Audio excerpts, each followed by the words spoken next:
Good morning, my name is Ralf Friedrichs and welcome to Take Your Life Back. Today we're going to touch up on a subject that we haven't spoken about, and that is what happens if you get arrested and you go to jail for DWI, or the judge, as an alternative to incarceration, decides to put you into a rehab center. What happens when you get out? How do you adapt to society again? What do you do for work? How do you stay sober? Tips for staying sober and how to stay sober and living sober. But as usual, I need to do a shout out to Dr. Luis Gonzalez from Starting Point over at startingpointmn.com. That's www.startingpointmn.com. Starting Point's phone number is 844-414-8444.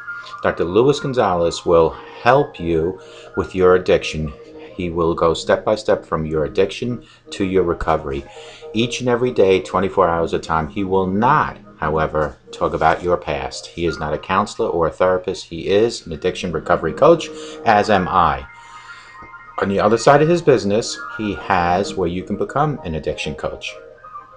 If you have passion, personality, and professionalism, and you have some sort of addiction background, whether it being your own, if you're going through addiction recovery right now, or you have helped, like you were a sponsor at AA, or you've helped a loved one, contact him at 844-414-8444 and let him help you become an addiction recovery coach. Now, as far as my websites, everybody by now knows that www.clearviews.info is my own website created at a certain time in my chapter in my book of life back in 2013. And what that website consists of is all information.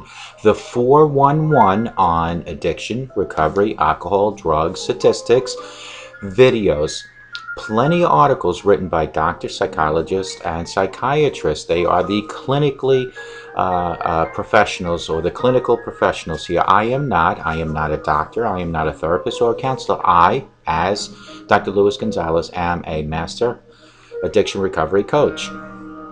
Go to www.clearviews.info. That's CLEARVIEWS.info, and there you will get all the 411, the information on addiction and recovery.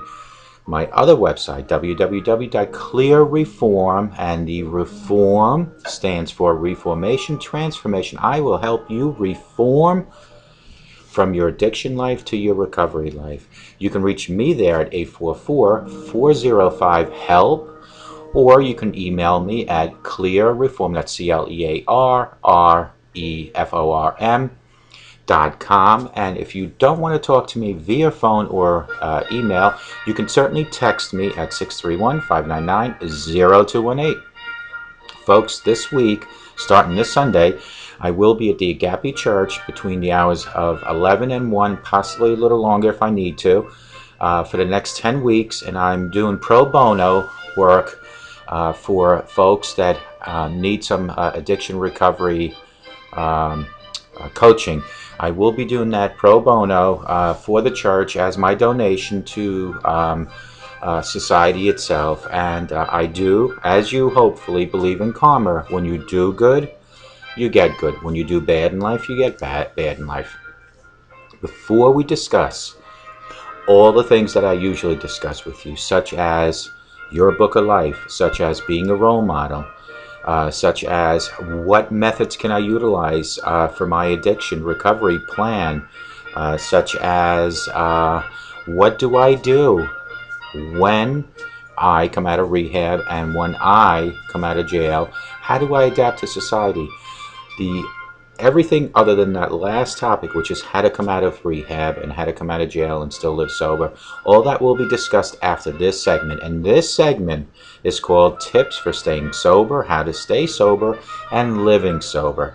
Now, this information, again, was taken from the CDC. I will now start reading it to you. We will discuss every paragraph in some sort of detail like I always do. I try to always do the question answer to myself, because these are the questions that I feel that you probably have. and hopefully my answers will answer your questions.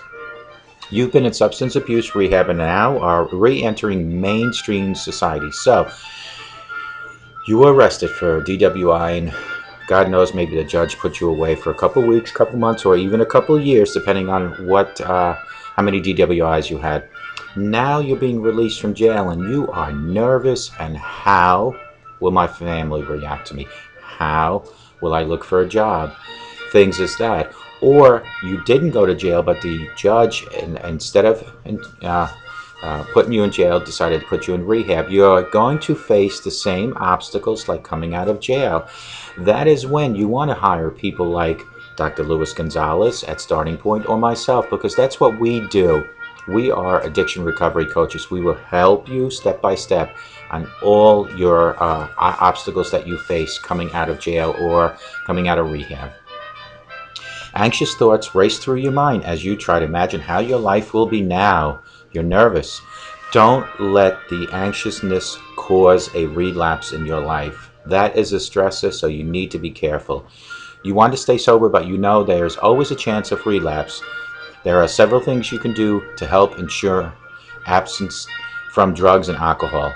Northbound Academy, which is a rehab center which is on my website, offers 10 tips to help teens, young adults stay sober. Now, these 10 steps were put on by CDC through the Northbound Academy. So there are several things that they or me can help you to stay sober. Find and stay in aftercare. When you come out of jail or you come out of rehab, you need to continuously make sure, let me just adjust my screen. There we go. You need to make sure that you continuously stay sober via some sort of program.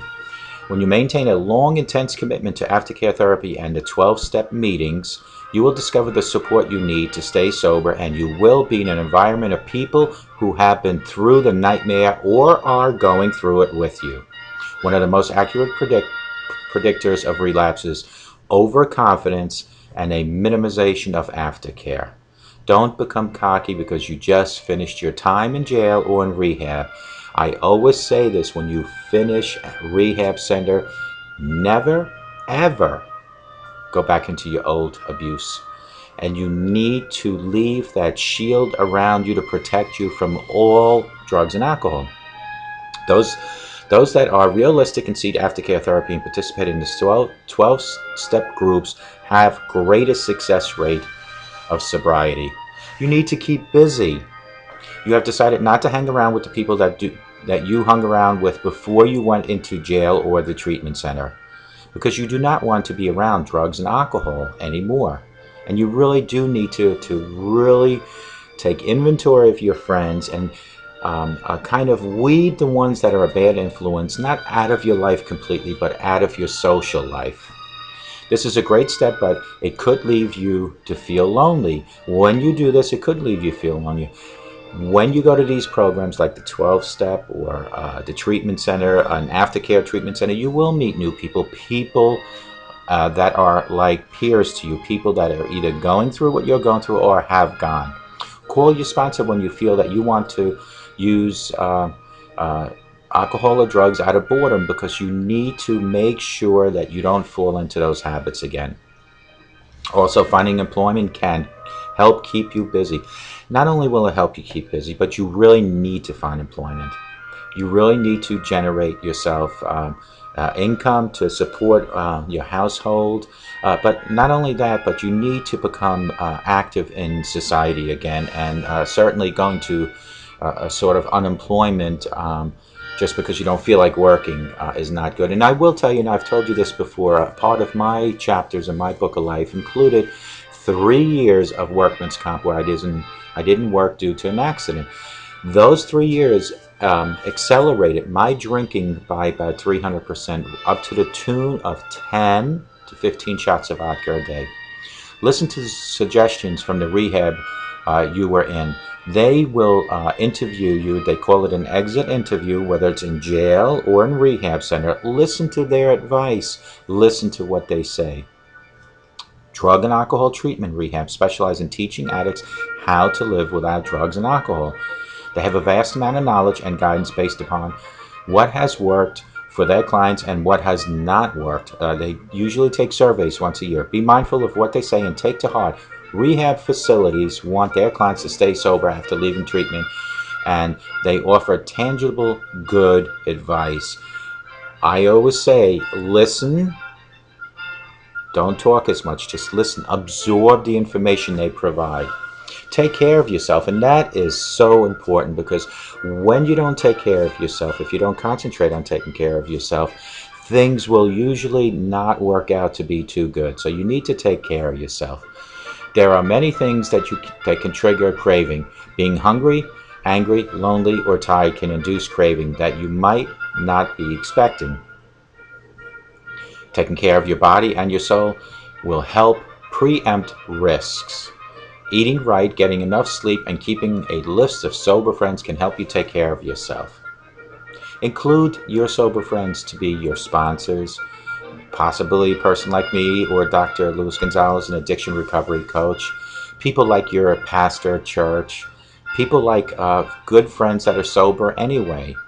That is what you need to do, and you really do need to eat right. We always talk about that, and the sleeping is very important. Follow your relapse prevention plan. Remember, action plan equals a goal set equals to achieve the goal. So a prevention plan is very important. You worked very hard in this plan while you were in treatment, and you have mentally prepared for many different situations that might lead to a relapse. Use your plan diligently the first year, and when you find it will help you out in many situations. Recovering addicts that ignore the recommendations of their plans and ignore the triggers, otherwise known as stressors, and situations that bring about relapse are asking for trouble, and asking tremendously for trouble. Your prevention plan is an important key to recovery and should be followed. What is your action plan? If you're watching me from a correction institution right now, that my video made it in there, spend your free time while you're laying on your bunk coming up with an action plan, a prevention plan. Come up with goals that you want when you come out of jail or rehab center. Come up with an action plan to achieve those goals. Action plan equals your goal equals achievement. Do that. If you slip and use again, don't fall back into the full-blown abuse. I am not condoning the fact that you might want to start little drinking again. I say don't drink at all, don't do drugs at all. However, relapse can happen to even the most diligent of those recovering. Staying sober is a lifelong commitment and a program of action, and its relapse does occur. Do not come down so hard on yourself that you accept defeat. Feelings of regret are powerful, but you must not fall back into destructive habits. If you do slip, call your sponsor and discuss why you used and what triggered your usage. Could it be your relationship at home? Could it be not having a job? Could it be financial issues? Well, an action plan for financial issues would be to get a job. An action plan for a relationship issue at home would either be to sit down with your partner, discuss what you have done and how you have an action plan to achieve a goal in the future. If this partner chooses not to accept whatever you decide to say, you might have to consider looking for a new partner. If you have an action plan set and you have a goal set, you will achieve everything. Talk to your parents. Remember, children, even at 52, I'm still a child. I'm still my parents' child. So you're never too old to talk to your parents. Does not matter if you're a teen or a young adult. Open communication with family, especially parents, is an effective way of ensuring that you make healthy choices after treatment or after coming out from a correction facility. Let your parents know how you're feeling. Maybe you are bored or lonely or stressed. And if you are bored, lonely, or stressed, you need to come up with action plans to set your goals to achieve them. Let your parents know how you're feeling. By talking with your parents, you are not only developing this relationship, but with support from them, you will make sound, healthier decisions. Now, if you went into jail or into a rehab center and your relationship with your parents were slightly damaged, work on rekindling that relationship. Remember, parents are the most forgiving people in your life. You need to actually show them that you are not only trying to change, but you have changed since you stayed at correction facility or rehab. If you are in school, go and speak to your advisor or a counselor. There are most likely other students that have the treatment, and getting in touch with these students can and help to meet your sober goals. The peers are the most important thing. Your friends are most likely still using, and you do not want to be around people like that. Remember, I said to you in the beginning of this segment that you need to isolate yourself and pick and choose the friends. I'm not saying get rid of your old friends, but for sociable reasoning or social reason, pick new friends. Many will allow you to spend time in their classrooms or offices when you feel weak or when you feel alone. Speak to your guidance counselor. They can provide guidance as you readjust to sobriety and society. Use the techniques you've learned in treatment or at the correction facility. In a correction facility, you really don't get much learning techniques. I mean, they offer AA, so whatever you picked up in AA, try to utilize that. But folks, you are now possibly either out of the correction facility or rehab. It is now a building foundation. You need to build your life in sobriety step by step. Just because you were incarcerated or just because you were in a rehab does not make you sober forever. It does not eliminate the addiction. I sit before you very humbly, letting you know that I still have an addiction, but the difference is I have learned to live with it. You most likely learned skills for dealing with peer pressure and triggers while you were in rehab or in correction facility. Use these and any other skills you've learned to help you when you end up in situations that you feel tempted. You have practice, and now you need to do what's best for you. If you feel that you need more help with coping, call your sponsor, call your addiction recovery coach. Remember, folks, addiction recovery coaches do work for money, of course, like any profession. But I want you, if you're watching me, I want you to know the next 10 Sundays at the Agape Church on Neighborhood Road, Mastic Beach, I will pro bono give free addiction recovery coaching between the hours 11 and 1, possibly going a little further if I need to. That is the next 2 Sundays. Now, today's date is the 19th of September. So you're looking well into almost Christmas or right after that I will be doing pro bono addiction recovery coaching. Now, if you're watching me and you don't have access to get over to the Agape Church in Mastic Beach on Neighborhood Road, I will make this offer as a kindness of my heart to anyone watching to get in touch with me at 1-844-405-HELP or text me at 631-599-0218 or clearreform at Yahoo, that I will give you 1 hour pro bono free of charge coaching. And then if you decide you want to go further with me, then we can go further, but the first hour will be free to anyone watching me. But it's up to you to reach out to me. I truly believe today, September 19th, 2014, by me offering this to you and by me doing what I'm doing at the church, is adding a new chapter, a better chapter in my book of life. Now you might ask, Ralph, you talked about the book of life in the beginning of this segment. What is that? Well, let's talk about my book of life. Everybody has a book of life. It starts at your birth and it ends at your death. My birth was 1961. Your birth might be different, or obviously it is different. Everybody has a different birthday and year. My birth started at 61. It was my parents, just like it has to be you as a parent from age 0 to age 17 or 18 to help write your children's chapters in the book of life. Each chapter represents 1 year. So I'm going to fast forward now. I'm going to go from my book, my chapters from 1961 all the way to 17. So that's 17 chapters that I wrote with my parents being the role model. I was a normal child, had a couple ups and downs here and there. Already started drinking alcohol already. That started at least 10 years before 17. It might have only been tasting here and there, but the point of the matter is that even when you start that young with tasting, your tolerance builds up. And you'll see, as we get closer to my chapters in my book of life, in 2013, what I was up to, what started at maybe 8 or 9 with just a couple little drops of alcohol, what it ended up in 2013, to the tune of 10 to 15 shots of vodka daily. So my point here is that even when it starts small, your tolerance becomes better and you will build up. So now my book of life, my chapters written by myself and with the role leadership of my parents. At 17, I took that book. I took those chapters with me as I left home and went to college.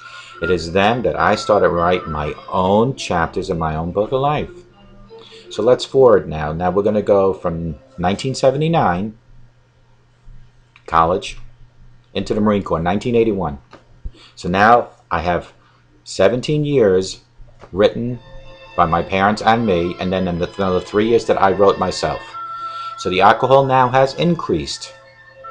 I joined the Marine Corps. As I'm in boot camp, the chaplain asked me to become a lay leader. Lay leader is somebody that's in between the recruits and the chaplain. It's like a peacemaker, a liaison. The lay leader is exactly what I'm doing today for you folks and for me. It is between the addiction and recovery. So make the connection here. This all started in 1981. God created this whole new cycle in my life in 1981. So I became a lay leader. So now I have 20 chapters under my belt. 1983, Beirut, Lebanon, we have a bombing. I become injured. I have an accident. God protected me because he knew down the road I would continue doing what I'm doing today. Let's forward now from 1983, from Beirut, Lebanon, all the way to 2009. I have another accident in Emmenok, Alaska, in the Arctic Circle. God protected me again from certain death. In between that whole time, my chapters became worse and worse, not as a human, but as what this human was consuming in alcohol, and this human has carrying the addiction disease called alcoholism. So in 2009, God already protected me again, and he wanted me to keep writing my own chapters in my book of life. 2011, exactly how many years between 81, that's exactly 30 years later that God tapped me on my shoulder and said, are you now ready to continue doing what I asked you to do in 1981, which was a lay leader, which was helping people? Are you ready to continue doing that? I created Mastic Beach Outreach 2011, which is to help elder people and handicaps. God saw a promising future as he saw in 81, but he also saw that I still had alcoholism to deal with.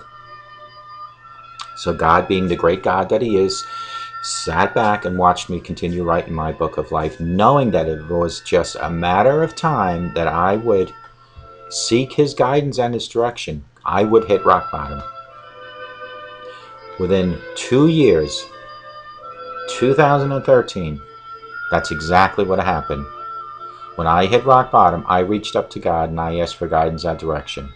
It was then that God knew that now his son, Ralph, was ready to do his work, which is to help other people. 2013. In between 1961 and 2013, God protected me from 2 certain deaths from accidents and at least 2 to 3 overdoses. That could have been overdoses. He protected me at least 4 to 5 times from certain death, knowing that I would become his servant in the march of fighting for people, in the march of fighting addiction directly head on. 2013, June 22nd, my chapters started being rewritten by me in a better sense. from when I left my parents in 79, when they helped me write my chapters, from 79 all the way to 2013, every chapter for every year became worse and worse, not due to my humanism or being a bad human, but for being a substance abuse person. In other words, my addiction took over my life. So every chapter for every year from 79 to 2013 included so much alcohol that in 2013, when I finally hit rock bottom, I was drinking 10 to 15 shots of vodka a day.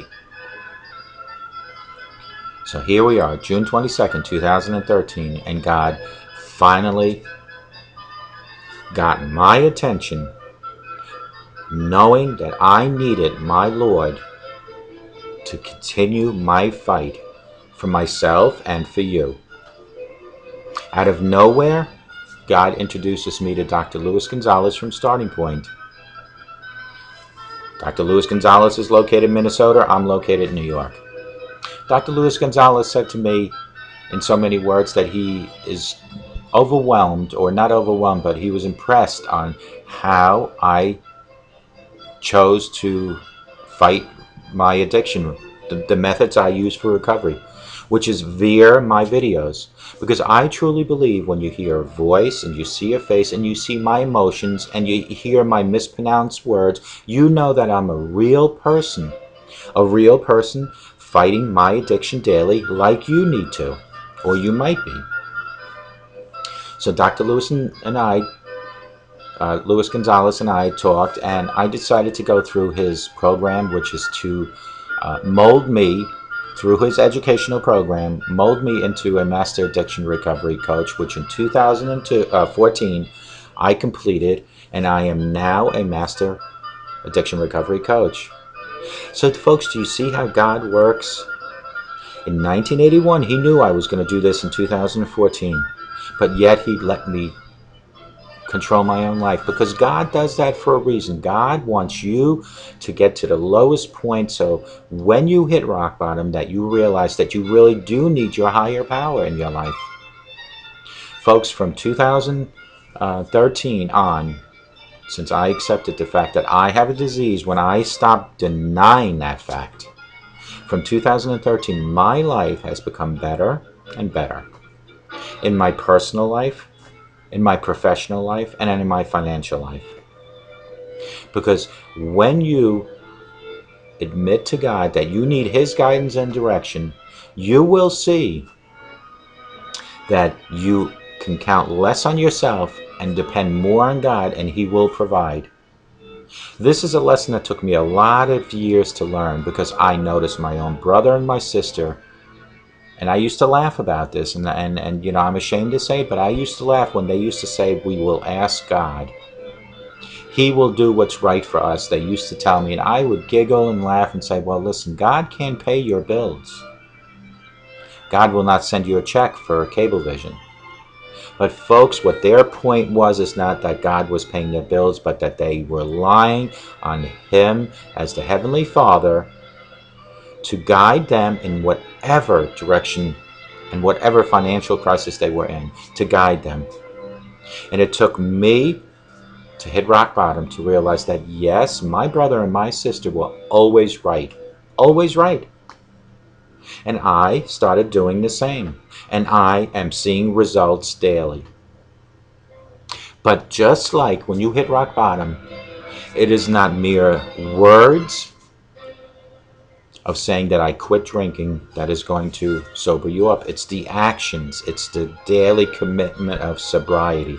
And just like when you reach out to God, it is not just merely saying, I want God to help me. It is the actions of living not only with my sobriety, but as a human and a son of God. And that is why I decided to, once again, besides all the videos that I do at no cost, decided to go pro bono with my addiction recovery for 10 weeks at the church. And I'm extending this invitation to whoever is out there watching in my audience, which is pretty large. I am extending 1 free hour to whoever reaches out to me. And then you decide after that 1 hour if you want us to continue, and then we can talk about some sort of payment. Whether it's one installment or many little installments. Whatever it takes, I will work with you. Because my ultimate goal is to serve my God, and to serve my God is to serve you through what I do, which is fighting addiction. To serve my God is also many other things. It's to be a good human, to be compassionate, to be kind. But for this purpose right now, this discussion, I want to help each person out there. I, in 2013, was a nobody on the internet. When I created clearviews.info, it expanded to be very huge. I have over 125 backlinks. I have Amazon on there. And the point that I'm trying to make is that when you fight addiction and you're out there and you're exposing yourself into social media, that you will attract so many people that have the same problem as you. You're not alone in this fight. And there is nothing to be ashamed of when you finally did not stop denying the fact that you have an alcohol problem or a drug problem. There is no shame in that game. If anything, people will respect you more. What they don't want to hear is when they notice that you're totally drunk or totally high, that you say, I don't have a problem. Nor does God. God does not want to hear that. So folks, reach out to me. Join me at the Agape Church on Neighborhood Road, Mastic Beach, starting this Sunday, which will be the 21st, and 10 Sundays from there on. This is all at no charge. I will do whatever I can to help you fight your addiction. Because when I help you fight your addiction, I am helping myself.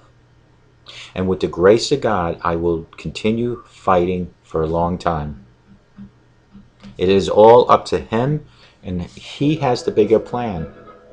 Because in '81, when He wanted me to become a lay leader, He knew already when I was going to hit rock bottom and what I was going to do after that. But He decided to let me run my own course, to write my own chapters in my own book, to a point where I just felt I couldn't handle it anymore. Do you see what He's doing? He wants you to see what it's like to be on your own, to run your life into nothing, so that when you do reach out and you do ask for guidance and direction, that He, when He gives you that guidance and direction, will show you that you needed Him, but He'll forgive you that you didn't reach out earlier. But starting that day that you reach out, that is the day of the rest of your life. When you hit rock bottom and you admit you have a problem, those chapters from then all the way to your end of time, whenever that might be, because only God knows, will be all good chapters. And remember, folks, a book has so many chapters, but it is the end of your chapters that people will remember most. God will remember the first book, which in my case was the first chapter, 1960, when I was born, all the way to my death. But He started forgiving me, or He did forgive me, when I finally reached out to Him. And that's what you need to do, folks. That's what you really need to do. And it all starts in your home. We speak about role model constantly. And I speak about 4 things that you need to not do and 4 things that you need to start doing. Let's talk about the 4 things you should never, ever do in your home. Because your children look at you as their hero, their role model. So whatever you do, you're sending the message that it's okay for them to do it, whether you realize it or not. So the 4 things you should never, ever do in your home. Number 1 is to smoke in front of your children. Because if you smoke, they think it's okay to smoke, and then they'll go out in the open, out in the society, and start smoking. Number 2 is to drink. Do not drink any alcohol in front of your children. Because when you do it, you're condoning the fact that they are allowed to do it. It's the monkey see, monkey do attitude. They look at you as whatever you do is almost written in gold. So when you smoke and you drink, you're telling them it's okay. Number 3 is to use profanity. Folks, one of my worst things that I hate to people is when they consistently and constantly use the F word. We are all human. We will slip up. We will make a remark that we will regret possibly. Or you might even use profanity every once in a while. But for the people that are out there that are using it like it's part of our English language or any global language or any dictionary, shame on you, and do not use that in your home. Again, when your children hear you using it, they're going to think it's okay because it came from my dad or my mom, who is my hero. Number 4 is domestic abuse, or verbal abuse, I should say, or both. Physical and verbal abuse. Do not let that happen, not only in your home, but anywhere in your life. If you are out there hitting your spouse or your grandparents or your mother or your father, you need to seek counseling and therapy. You really do, if you're out there doing that. And if you're the victim that takes this punishment from your spouse or your partner, you need to seek the authorities. The only way I can make anyone understand what I'm saying is that a slap here and a punch there every once in a while eventually could be a knife or a gun. And isn't it easier to call the authorities and have your loved one taken out in handcuffs? Because that is a temporary situation. That's a situation that can be fixed. But can you imagine if the authorities have to be called to take your body out in a body bag? That is a situation that's irreversible. It can't be fixed. So those 4 things you cannot have happen in your home in front of your children. Drinking, smoking, profanity, and abuse. Monkey see, monkey do. They look at you. When they see you doing it, they think it's okay. The 4 things that you do need to do at home. You need to show love. You need to show love to your spouse, your partner, your children, your grandparents, and your parents. You need to show respect. No matter what happens, every person in your household has to have respect for one another. Because when you lose respect for anyone, you lose everything that's connected to dignity. So, number 1, love. Number 2, respect. Number 3, compassion. Your children should feel that no matter what they've done in life, in their short life, that they should be able to come to you and tell you about it. Show compassion to their needs, whether it's peer pressure, whether they have tried drugs or alcohol. Show them that you are compassionate enough to explain to them and set an action plan for them to achieve a goal. And number 4, and that is that you need to have nothing but positive conversations in your home. You need to have positive anything in your home, really. I'm trying to think of the word, but anything positive has to be in your home. In other words, eliminate all the negative in your home. You need to have those 4 things, folks. You are the role model. Your children look at you as their hero. Remember, it is you that God gave a gift of life as a child. In other words, God gave you a child. He entrusted you to mold this child to be a good human. He wants you to help write your child's chapters in their book of life from 0 to 17 or 18. So when you smoke, drink, use profanity, or abuse somebody, that is not part of God's plan. And what happens when you go outside of God's plan? I'll tell you what happens, because I did that all the way to 2013. I've found nothing but dead ends in every angle or every turn I took. Mold your children to be like you. Like you means in a good sense. Don't mold them to be like you if you do smoke and drink and use profanity and hit. Then, if you mold them properly, when they, at 18, leave your home and they go into society, they have such a shield around them of protection. And make sure that you include God. That should be really number 5. Include God in your household. Daily activities. Folks, I've used this example and I'll use it again. We all go to bed at night. Most of us wear slippers. Some wear sneakers. Some wear shoes.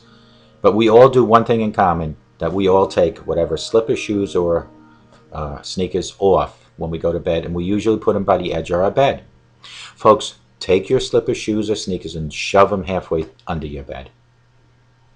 And you might ask, Ralph, why? Because when you get up in the morning and you want to put on your sneakers, shoes, or slippers, you will have to drop to your knees to go and get them because they're under your bed. And why not, while you're down and on your knees, you throw a quick prayer to God and thank Him for letting you live another day on this beautiful earth? Why not do that? And that should be done daily. Remember, God allows you to breathe and continuously lets you live every day. And when God decides it's not your time anymore, that's what will happen. There's nothing you can do about it. But while God gives you a breath and gives you life every day, why not ask or pray daily and ask Him to guide and direct you daily? And what better way to do it than to get your sneakers, slippers, or shoes from under the bed, and while you're on your knees to throw that quick prayer in. And God also wants everybody out there to start being generous to one another. Even if you don't have money, you can be generous. I'm being generous by offering free addiction recovery coaching. I was being, even as an alcoholic, I was being generous by offering help to seniors and handicaps. So no matter how little you have money-wise, you can always be generous in some sort of other way. It might be just with furniture, extra furniture you have. It could be with just extra food you have. But there's always a way to share what you have. And then a perfect example is, you never see a U-Haul truck behind a hearse.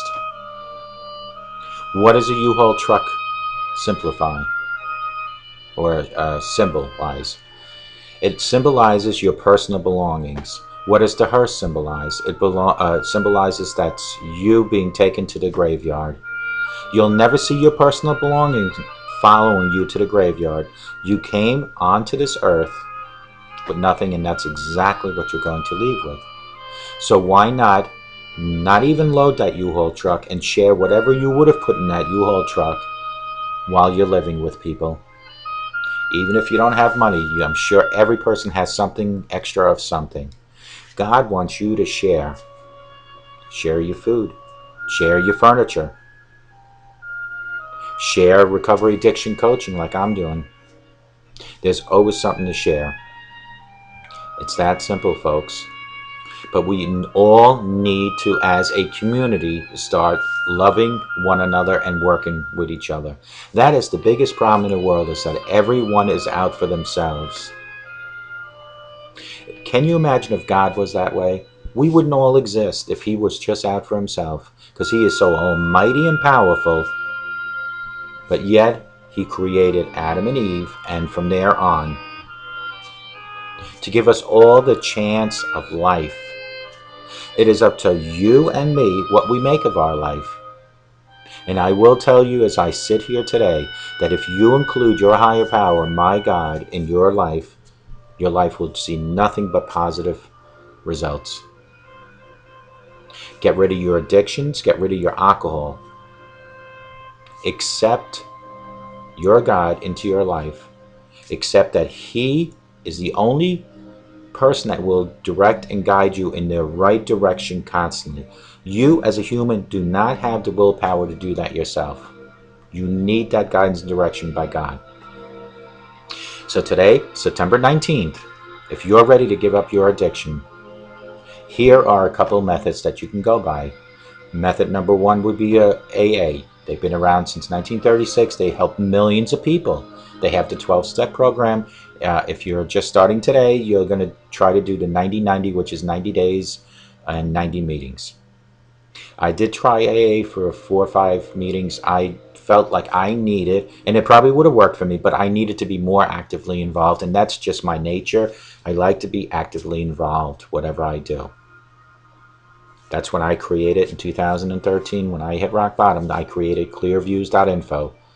And for that website, I worked religiously to increase it to a point where we are on Facebook, Twitter, Dig, Dogpile, Bing, Google, Blogger, Facebook, many other places. And the reason I say that is because as I branch out, my word branches out, my fight against addiction branches out. So AA is one way. My method, which is through clearviews.info, is another way. And my methods are pretty simple. You're looking at one method right now.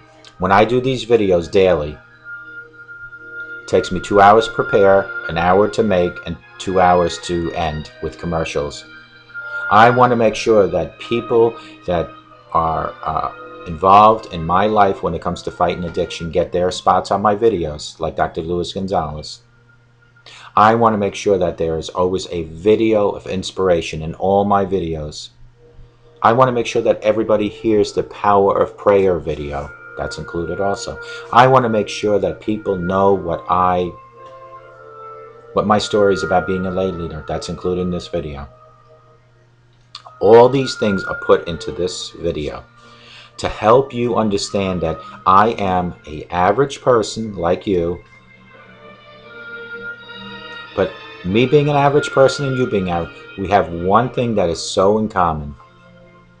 That is called addiction. Yeah, I'm sober, but I still have an addiction. The difference is I learned to fight it, and I've learned to live with it, and so can you, with the help of me or any other method, but you need to include God. And if you're one of those people that needs to be supervised during your initial recovery, check yourself into a treatment center. They're all over the place. If you go on my website, clearviews.info, you'll see on top there's a bar that says treatment center. Click on it. I have all 50 states on there. Click on the state you're in. Hopefully you'll find something there. If not, then go to Google search bar and type in rehab center wherever you are. But folks, it all starts with you finally stop denying. That's really what it comes down to. You got to stop denying. So you have all those 3 different type of treatments or methods, but all 3 have 2 things in common. The first thing that has to be in common is that they all 3 need to have God included. Your higher power needs to be part of your recovery. Your higher power becomes a crutch for you. Your methods are a crutch for you. We have 2 shoulders and we have 2 arms. You need 2 crutches, one on under each armpit. One being your higher power and the other one being your method. Use that crutch and then limp away until one day you'll be able to walk without those crutches. But the God and the method always will be instilled in you at that point. God will never leave you. Only you will leave God. It is up to you to constantly, every day, make sure God's in your life. So you have to include that. And that was number 1. What was number 2? We all are shooting for the same thing, folks, and that is called sobriety. Sobriety is such a short little word, but has a huge meaning. It has a meaning such as I can wake up remembering what I did last night. I can wake up and have an appetite. In some cases, for the people that overdosed, I can wake up at all. You need to start, as you mature in sobriety, help others in sobriety. That is such an effective method on you continuously educating yourself and getting better. Because when you help others, it builds up your self-esteem and reminds you every day on how you don't ever want to fall back into the life of alcoholism or utilizing substance, or substance abuse, I should say. Help someone. Hang around with people that are in some sort of addiction recovery program. My cat must be around again. If you have friends that are exclusively just drinking partners, or use drugs, you need to, I'm not saying eliminate them from your life, but you need to find a new social gathering for friends. You'll run into plenty of people in AA. You'll run into people at your treatment center. Utilize your church, because you should be going to church to praise your God. I'm not saying you have to, because it's very hard for some people. Every Sunday, on every cable vision, there is church groups. I happen to love to not only listen, but to watch Joel Osteen. He is a servant of God that has so much information for you. His name is Joel Osteen. If you can't find him on your cable vision, you can find him online. I use a lot of his inspirational quotes daily on my websites. So, folks, we talked about putting all that together now. You have your methods, you have about being a role model, you have about your chapters in your book of life, and you have about your Heavenly Father needs to be included in your life. Let's just recap on tips for staying sober and how to stay sober and living sober. You need to find an after-care program for yourself. Come out of jail and come out of rehab. Look for your AAs, look for methods. Try to find addiction recovery coaches, but you need to continuously educate yourself. Everything has to have an action plan. No matter what goal you set, you cannot achieve that goal without an action plan. Keep busy. You have to keep busy. You can't come out of jail or come out of rehab center and go back into the old life again, because the old life gives you the old results. If you want new results, you need to have a new life. Keep busy. Listen to the suggestions that your rehab center or the correction facility gave you during your exit interview. Even if you had to write them down, or if you're still in there, because I do know that some of my videos have been seen in correctional institutions. Write down whatever they tell you. Utilize that. Writing down is very important, because you don't remember everything, especially in your initial recovery stages. Your memory was so messed up due to your substance abuse that writing down does help. You need to take care of yourself. You need to make sure you get plenty of sleep, and you need to also make sure that you eat healthy, or eat the best that you can. But you need to take care of yourself. You need to have a relapse prevention plan, and you need to follow it. Your goal is to stay sober, so your action plan has to have a prevention plan. If you slip again, do not beat yourself up. I hope to God nobody out in my audience ever slips up, but mere facts will tell me that it will happen to someone. But if it does happen, don't go into your old abusive ways anymore. Dust your knees, take a self-inventory, and see how or why this might have happened. Was it because of relationship stress, financial stress, work stress? Those are the things that you need to work on then, so it doesn't happen again. But you need to dust your knees, pull yourself up, and keep moving forward. Talk to your parents. Even at the age of 52, which I am still the child of my parents. Your parents are the most understanding and forgiving people in your life, other than maybe your spouse.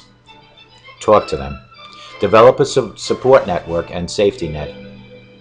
A support network would be sponsor or people in your AA. A safety net would be your recovery addiction coach. Those are your support networks and safety nets. If you're in school, go see your guidance counselor. Your guidance counselor probably has plenty of other students that are going through what you're going through. They'll probably even connect you with them, but go see them. Use techniques you've learned in treatment. In a correction facility, I'm sure you folks don't get a lot of techniques. You get AA, but in AA, they will teach you everything you need to know. If you're in a rehab center right now, or you're just coming out, or the correction facility, even if you didn't learn that much while you were in there for techniques, when you come out, utilize your local libraries and the internet and learn. I have over 80-something videos. Utilize them. You can find me on Take Your Life Back, Channel 1, Take Your Life Back, Channel 2 on YouTube.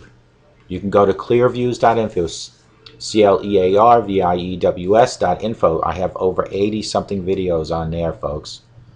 You can go to Facebook. We have clearviews.info, and we have Clear Reform pages, and we also have now an open group with over 210 members already in 1 month. We've got that many members, and that is on Clear Reform Open Group.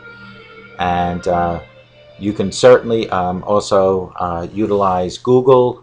Just Google clearviews.info or Clear Reform, and you can find me that way. But either way, you can absolutely call me at 844-405-HELP, or you can text me at 631-599-0218. You can email me at clearreform, that's CLEARREFORM.com. Go check my websites out. My invitation, again, is extended to anyone in my audience. I will pro bono give you 1 hour of addiction recovery at no cost, and that could be done via Skype, via text, via telephone. The texting, not as much, because that's kind of hard for me to talk to you. The telephone and Skype works terrific, or in person.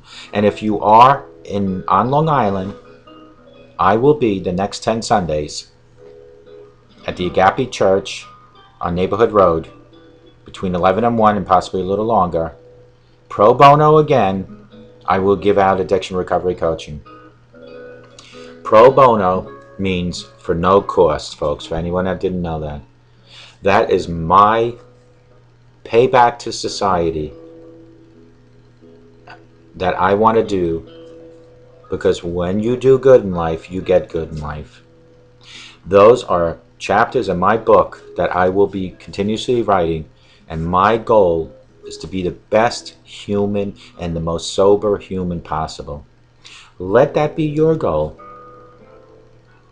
Folks, remember that if you let sunshine into your heart and into your home, you will get nothing but positive results.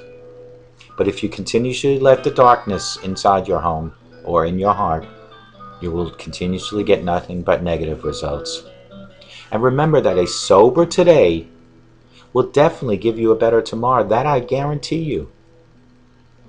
Because if you believe everything that I'm telling you in here and in your heart, which is right there, your head and your heart, it will become so clear wherever you might be watching me right now. Whether it's your home, whether you're in a correction facility, you're going to, better days are ahead for you. Whether it's in a rehab center, better days are ahead of you. But you have to start believing that sobriety does work, and you need to include your God daily, your higher power. Drop to your knees in the morning when you pick up your slippers or your sneakers or your shoes before going out, and pray to the Lord Jesus and say, thank you for another day on earth. Just do that.